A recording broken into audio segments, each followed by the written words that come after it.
돌들도 소리치며 세상의 모든 생명체들이 주 오심을 찬미합니다.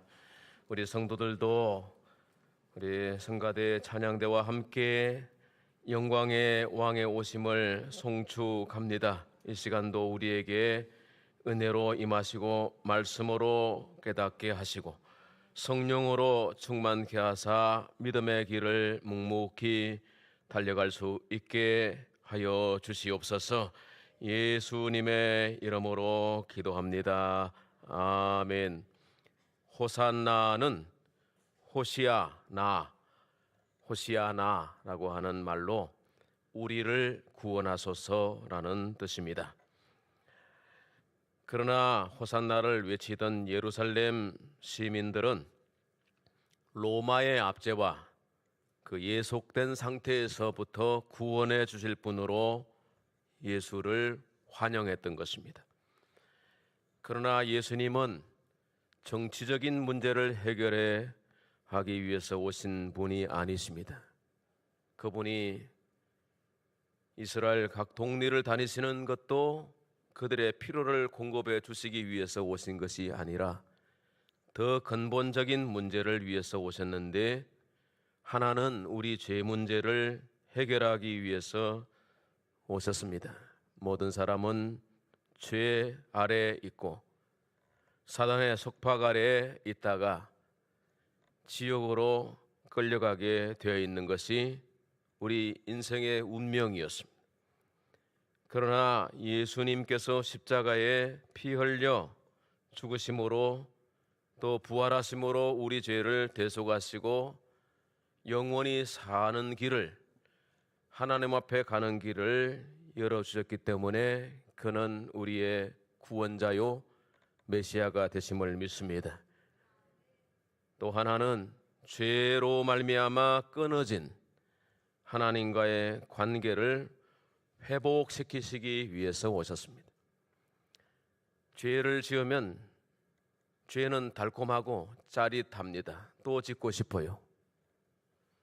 들키지만 않으면, 문제만 없으면 죄 짓는 게 재미있어요. 그러나 죄를 지으면 관계가 끊어져요. 저놈 사기꾼이지, 저놈 강도지 해서 거리를 두고 소송이 걸리겠죠? 복잡해지는 것입니다. 가정에 문제가 생기면 여러 가지 파생되는 문제들이 많이 생깁니다. 관계가 멀어져. 함께 잠자리도 안 해요. 보기도 싫어요. 식구인데 원수같이 여겨요. 관계가 깨지잖아요. 그래도 죄가 좋아요? 죄를 지으니까 하나님과 관계가 끊어졌어요. 끊어져 버렸어요. 영적 사망. 이게 바로 신라곤의 인생살이, 세상 광야를 지나가는 우리들의 실존의 모습이라는 것. 하나님 편에서 이 안 되겠다, 관계를 회복하게 하기 위해서 그 죄 문제를 해결해라, 예수님을 보내신 것입니다. 그가 징계를 받음으로 우리가 평화를 누리고 하나님과의 관계의 회복을 말하는 것입니다. 예수 오시기 전 800년 전에 선지자가 말했습니다. 오늘 이사야는 말합니다. 1절 말씀에 우리가 전한 것을 누가 믿었느냐? 예수님 오실 때에 사람들은 그가 누군지 몰랐고 알려줘도 믿지 않았습니다. 믿다가도 낙심하고 배반했어요. 자기 땅에 오매 자기 백성들이 영접하지 아니하였으나, 요한복음 1장 11절 말씀, 2000년 전에도 그랬고 지금도 그렇습니다. 자기 백성들인데 영접하지 아니해요. 그러나 영접하는 자, 곧 그 이름을 믿는 자들에게는 하나님의 자녀가 되는 권세, 오소리티, 능력을 주셨으니 할렐루야. 영접하는 자 하나님의 자녀가 되었어. 우리 자녀 신분으로 왔어요. 그러나 조심해야 됩니다. 우리도 배도할 수 있고 우리도 뒤돌아설 수 있는 것입니다. 왜? 수많은 사람이 그래 왔으니까요. 기독교 2000년 역사가 정언하고 있으니까요. 예수를 영접했으니까 예수님을 주 그리스도로 믿고 하나님이 내게 허락하신 그 길로 가는 거예요. 죄의 길은 버리고, 할렐루야, 진리의 길로 순종하면서 가는 길이, 이게 좁은 문이라 말씀드렸습니다. 넓은 길은 구원의 길이 아니에요. 예수 믿는 것이 넓은 길은 아니죠. 예수 믿는 길은 좁은 길이에요. 고난의 길일 수도 있어요. 그래도 가는 것은 그게 진리이기 때문에 그렇습니다. 그게 생명의 길로 인도하는 문이기 때문에 그렇습니다. 저와 여러분이 예수 그리스도를 진정으로 호산나 구원하소서 나의 메시아라고 고백하고 그를 송축하며 평생에 주를 섬기는 은혜가 있기를 축원합니다. 그러나 그 당시 사람들이 몰랐다 그랬어요. 믿지 않았다 그랬어요. 이사야는 그거를 800년 전에 예언했다. 그런데 그는 누구인가? 일반적으로 예수님 배척하던 사람들은 그를 나사렛 예수라 불렀습니다. 나사렛 예수라고? 나사렛에서 무슨 선한 것이 날 수 있느냐 하면서 배척하고 무시했습니다. 그들은 그리스도가 유대 베들레헴에서 나서야 한다고 율법에서 읽고 듣고 알고 있었습니다. 그런데 사실 예수님은 베들레헴 출신이거든요. 출생이 베들레헴이에요. 나사렛은 변두리였고 산골이었습니다. 주님은 내가 나사렛 사람이 아니라 원래 출신이 베들레헴이라고 그렇게 얼마든지 여러 기회에 말할 수 있을 겁니다. 저 같으면 그렇게 말하겠어요. 내가 그래도 도시 사람이라고, 내가 유대인 중에서 베들레헴, 미가서 5장 2절에 예언한 그 동네에서 났는데 어째 애굽 가서 살다가 아버지가 직장 따라 나사렛 가서 살게 되어서 내가 나사렛 사람이라 됐지. 내 사실 이렇다고. 아니 여러분 같으면 오해를 덮어쓰고 살겠어요? 더 유리한 이야기를 하지 않겠어요? 근데 예수님은 나사렛 사람이 아니라 하나님 사람이잖아요. 할렐루야. 내가 하늘에서 왔다 그러셨지 내가 베들레헴에서 왔다 그러지 않았었어요. 성령으로 잉태된 것이 나타났더니 예수님의 출생에 대해서는, 족보에 대해서는 마태복음, 복음서만 읽어도 분명히 알 수 있습니다. 그는 하나님의 아들로 세상에 오신 것입니다. 주 그리스도라. 오늘 호산나 외치던 사람들이 호산나, 호시아나, 그리스도라고 고백하고 그를 높였습니다. 그러나 그들의 그 외침 속에는 분명한 기대가 있는 거죠. 우리 좀 구원해 주소서. 로마로부터 자유케 해 주십시오. 그러나 주님은 그들이 기대하는 그런 메시아가 아니었던 것입니다. 공생에 예수님과 함께 했던 제자들은 예수님을 주라, 그리스도라 고백했습니다. 마르다도 고백했고 유명한 베드로도 주는 그리스도시요 살아계신 하나님의 아들이시니이다. 도마도 요한복음 28장에 28장에 보면 나의 주시요 18장 20장이죠. 20장 28절에 나의 주시요 나의 하나님이시니이다. 그 제자들이 예수를 주 그리스도라 고백했던 것입니다. 오늘도 우리가 신앙 고백할 때 주 그리스도 고백했습니다. 온 마음으로 고백했기를 믿습니다. 평생에 이 고백이 끊어지지 않기를 바랍니다. 세 번째는 그는 고난받는 종이라는 거예요. 오늘 본문 2절 이사야가 예언합니다. 그는 주 앞에서 자라나기를 연한 순 같고 마른 땅에서 나온 뿌리 같아서 고운 모양도 없고 풍채도 없은즉 우리가 보기에 흠모할 만한 아름다운 것이 없도다. 사람들은 사람을 평가할 때 얼굴 보지요? 외모, 외형을 봅니다. 옷 잘 입은 사람 좋아하고 화장 잘한 사람, 이쁜 사람, 잘생긴 사람 좋아해요. 그래서 우리가 예수님을 그릴 때 좀 오해를 해요. 그림을 한번 보실까요? 좌측 그림은 배우를 모델로 해서 그린 예수님의 그림이에요. 잘생겼죠? 근데 이사야는 이거 오해라는 거예요. 오해. 고운 모양도 없고 풍채도 없다는 거예요. 우리 흠모할 만한 아름다운 것이 그에게 없기 때문에 아이고 나사렛에서 뭐 그럼 그렇지 뭐 저런 행색을 하고 아니 무슨 메시아로 오시는 분이 예? 나귀를 탄 것도 모자라서 새끼 나귀를 타느냐 동물 학대냐? 물론 나귀는 몸집이 작지만은 산길에 무거운 짐을 지고 갈 수 있는 능력이 있어요.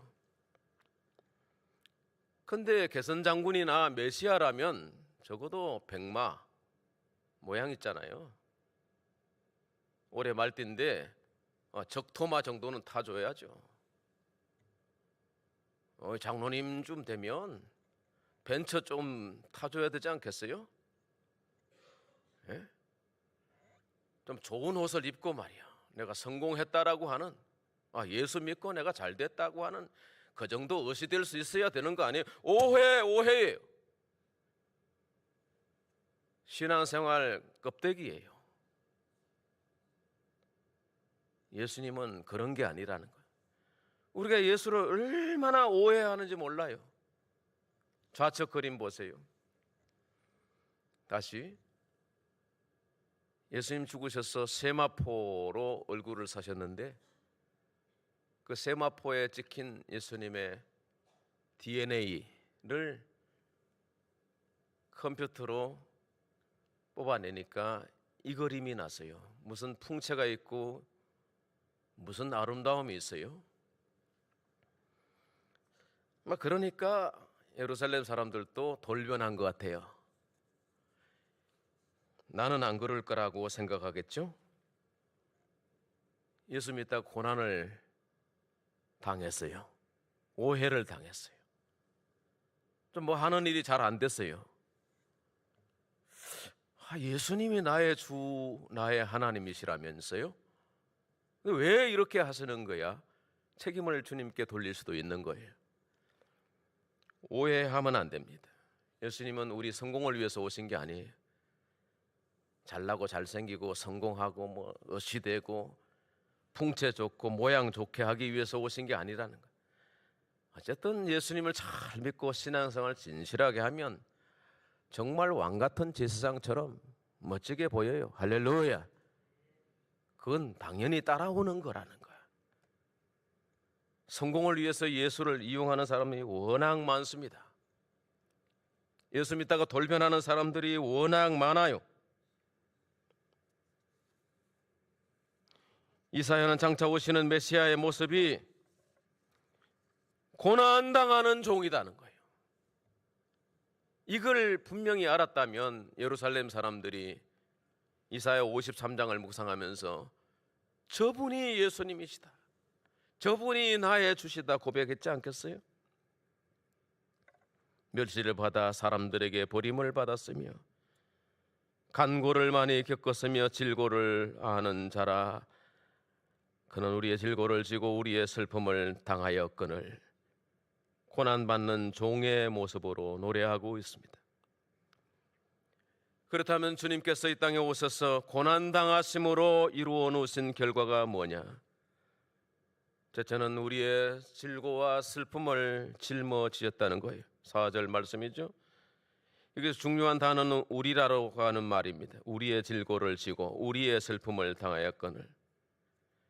예수님의 고난은 자신 때문이 아니라 우리 때문에 고난 당하셨고,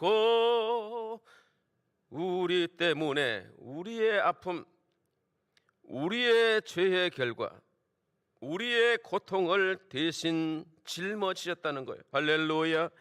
우리의 질고나 슬픔은 그러므로 주님께 맡길 수 있다, 없다? 맡길 수 있다. 그래서 주님 말씀하시면 네 짐을 다 내게 맡겨라, 네 염려를 다 내게 맡겨라. 시편에 보니까 네 길을 여호와께 맡기라, 근심과 두려움의 문제도 맡겨라 하셨습니다. 왜냐하면 주님이 다 지셨기 때문입니다. 두 번째는 우리의 허물을 벗겨 주셨어요. 5절 말씀하기를 그가 찔림은 우리의 허물 때문이요 그가 상함은 우리 죄악 때문이라, 그가 징계를 받음으로 우리가 평화를 누리고. 이사야의 예언은 장차 주님이 십자가 지고 죽으실 것을 말씀하신 거죠. 찔림이나 상함이나 징계나 그 다음 절에 채찍 맞으심으로, 이를 통해서 우리의 죄값을 대신 치르셨다는 거예요. 이것을 갖다가 디바인 익스체인지라고 그래요. 디바인 익스체인지, 신적 교환이라고 그러는 거죠.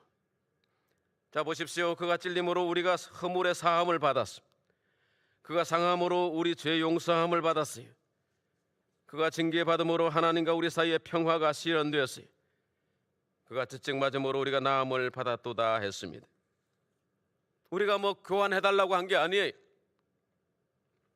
우리가 죽게 되었으니까, 우리가 지옥에 갈 거니까 주님 내게 오셔서 좀 교환해 주십시오, 주님의 몸과 좀 바꿉시다, 이렇게 우리가 청원한 게 아니에요.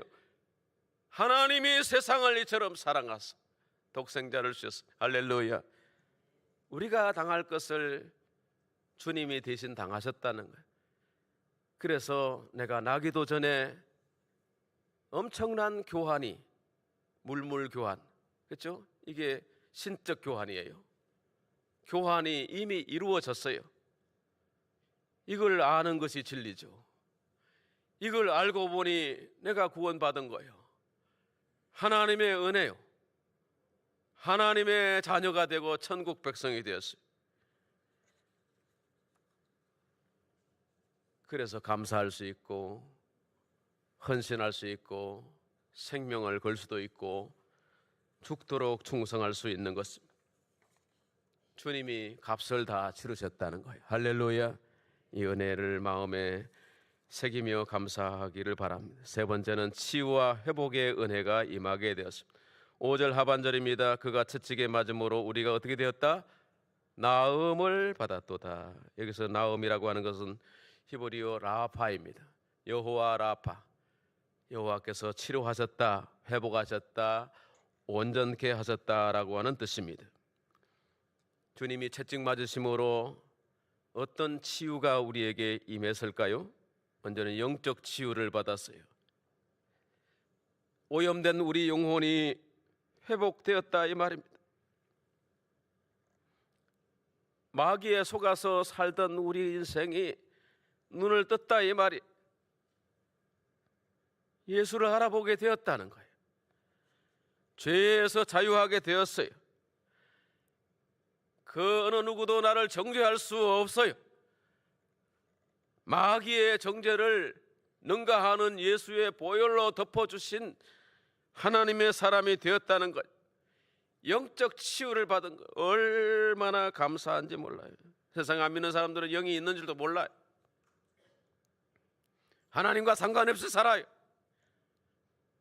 죄 때문에 힘드는 줄 몰라요. 그게 문화라 생각하고 그게 다 약한 거 아니냐, 이게 팔자라니 운명이라니 그렇게 살아요. 일생에 한 번도 깨닫지도 못해요. 수없는 복음 전파자들이 진리의 말씀을 전파하나 영접하지 아니해요. 그런데 우리는 예수를 영접하고 하나님의 자녀 되고 보니 거룩한 치유가, 영적 치유가 임하게 돼서 할렐루야. 또 하나는 내면의 치유의 회복입니다. 죄는 우리의 마음과 삶을 병들게 합니다. 상처와 두려움과 죄책감을 가져옵니다. 관계가 깨집니다. 가깝던 친구, 가족들도 멀어집니다. 고립될 수 있습니다. 그런데 나음을 받았다는 거예요. 인생을 살다가 사람에게 상처 없는 사람이 어디 있어요? 가족들 사랑의 대상이지만 왼수 같을 때가 있어요. 그러나 no problem. 주님이 나를 받아주셨잖아요. 나 같은 죄인 살리신 주 은혜 놀라워. 용서할 수 있어요. 사랑할 수 있는 거예요. 덮어줄 수 있는 거예요. 내면의 치유와 회복, 그리고 육체의 질병도 치료해 주신답니다. 질병이 다 그런 건 아니지만 어떤 질병은 고난의 죄의 과정이거나 죄의 결과로 오기도 해요. 그거 부인하지 맙시다. 그러나 죄를 고백하고 주님께 용서를 구하면, 십자가의 그리스도 앞에 나와서 기도하면 병도 고쳐주시는 거예요. 할렐루야. 이게 복음이에요. 십자가 지신 예수 그리스도께서 우리에게 궁극적으로 허락해 주신 놀라운 은혜는 마지막 죄로부터 자유, 죄로부터 자유. 우리는 양 같아서 다 그릇 행하여 각기 제 길로 갔거늘 여호와께서 우리 모두의 죄악을 그에게 담당시키셨도다. 할렐루야. 그 죄를 담당하심으로 우리가 자유케 되었습니다. 세상 어떤 것도 우리를 가둘 수가 없어요. 사랑하는 성도 여러분, 종려주일은 단순히 주의 오심을 환영하는 날이 아닙니다. 그가 누군지를 알고 그로부터 말미암아 받은 은혜를 다시 새기며 그분 앞에서 어떻게 살아야 할 건가를 결단하는 시간입니다. 예수님의 참된 모습을 바로 직시할 수 있게 되기를 바랍니다. 주님의 화려함이 아니라 낙이 타고 오신 겸손하신 예수, 십자가 고난을 그렇게 피하려고 하시다가 아버지의 뜻이거든 이 잔을 내게서 지나가게 하옵소서 했지만, 그 아버지의 뜻을 깨닫고 아시고 십자가 위로 오르신 예수님을 쫓아서 내게 주어진 고난의 과정도 감당할 수 있습니다.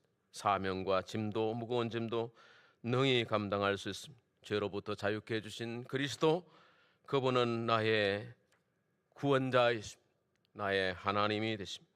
이 종려주일 이 예배 가운데 그분을 다시 마음에 영접하고 확인하고 응답할 수 있는 시간이 되기를 축복합니다. 하나님 아버지 감사합니다.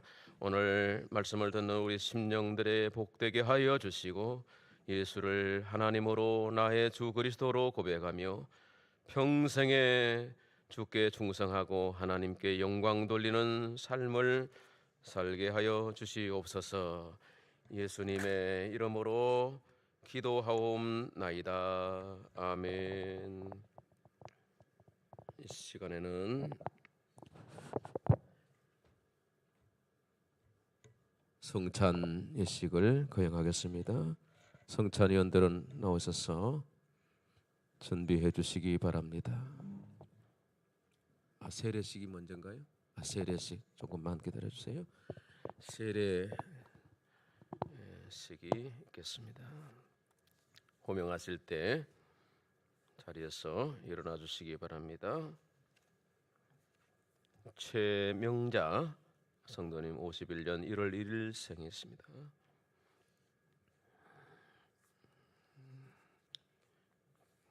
교회 전도 받으시고 출석하신 지 2년 가까이 되시는데, 오늘 뜻깊은 종려주일에 세례를 베풀게 되었습니다. 문답 서약을 받겠습니다. 오른손을 올리시고, 성도님은 하나님 앞에 죄인인 줄 알며 그 진노를 면치 못할 줄 알고 오직 그의 크신 자비하심에서 구원 얻을 것을 믿습니까? 예, 믿습니다. 성도님은 그리스도께서 하나님의 아들 되심과 죄인의 구주 되심을 믿으며 복음에 말한 바와 같이 구원하실 이는 오직 예수님뿐이라고 알고 믿으며 그에게만 의지하기로 서약합니까? 아까 서약합니다로 답하기로 했는데 열심히 믿겠습니다 했습니다. 뭐 그거나 예. 서약합니다. 예, 아멘. 성도님은 지금 성령님의 은혜만 의지하고 그리스도를 따르는 자 되고 모든 죄악을 버리고 그의 가르침과 본을 따라 살기로 서약합니까? 예, 서약합니다. 예. 마지막입니다. 성도님은 교회 관할과 치리에 복종하고 교회에 덕을 세우는 일에 힘쓰며 교인으로서 의무와 권리를 바르게 행사하기로 서약합니까? 예, 서약합니다. 손을 내리시기 바랍니다. 아까 예행 연습을 많이 했는데 이게 굉장히 그 결혼식 할 때 신부가 떨듯이 떨립니다. 생각보다는. 우리 최명자 성도님은 신림동에 사십니다. 전도를 받으셔서 교회 차를 타고 주일마다 이렇게 넘어오시는, 어떻습니까? 이렇게 물어봤는데 너무 좋다는 거예요. 목요일쯤 되면 교회 가는 그게 기다려진대. 기다려진대. 그리고 혼자만 늘 계시다가 교회 오면 얘기하고 밥 먹고 이게 좋다고 하신 거죠? 너무 좋다고. 그래서 교회 왔다가 예배하고 돌아가면 마음이 편안하대. 그래서 그게 하나님의 은혜, 말씀의 씨앗이 그 속에 떨어져서 작은 겨자씨 같지만은 앞으로 큰 복이 임하게 되고 온 집안이 구원받게 되기를 축복합니다. 아멘. 거기다 놓으십시오.